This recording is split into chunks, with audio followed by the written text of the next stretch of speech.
Hi guys, আমি মৌসুমি আজকে তোমাদের জন্য নিয়ে এসেছি ইজি অ্যান্ড ইয়াম্মি ইঁচড় চিংড়ি রেসিপি। তো এখানে পেঁয়াজ কুচি করে নিলাম, আলু কেটে ভেজে নিয়েছি।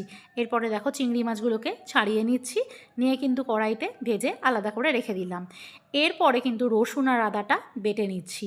তারপর কড়াইতে দিয়ে দিচ্ছি জিরে তেজপাতা ফোড়ন তেলে, আর দিয়ে দিচ্ছি পেঁয়াজ কুচি, নুন হলুদ আর লঙ্কার গুঁড়ো দিয়ে ভালো করে বাদামি রঙের ভেজে নিলাম। এরপরে দিলাম গুঁড়ো মশলা জিরে ধনে আর বেটে রাখা আদা রসুন, আর সাথে দিলাম কাশ্মীরি লঙ্কার গুঁড়ো হালকা ঝাল আর রঙের জন্য। এরপরে ইঁচড়টাকে দিয়ে ভালো করে কষিয়ে নিয়ে আলু আর চিংড়িও দিয়ে দিলাম, দিয়ে আবারও খানিকটা কষালাম। এরপরে দিয়ে দিচ্ছি জল দেওয়ার পরে সামান্য কিন্তু ফুটে এলে ঢেকে দিচ্ছি আর আঁচটা কমিয়ে দিচ্ছি। এরপর নামানোর আগে দিয়ে দেবো সামান্য ঘি আর গরম মশলা। ব্যাস রেডি আমার পারফেক্ট ইঁচড় চিংড়ি। ঘরের রান্নার মতো শান্তি কিন্তু আর কোথাও নেই, এই ফিলিংটাই আলাদা। তো ট্রাই করে বলো কেমন হলো। লাইক শেয়ার সাবস্ক্রাইব করতে ভুলো না কিন্তু।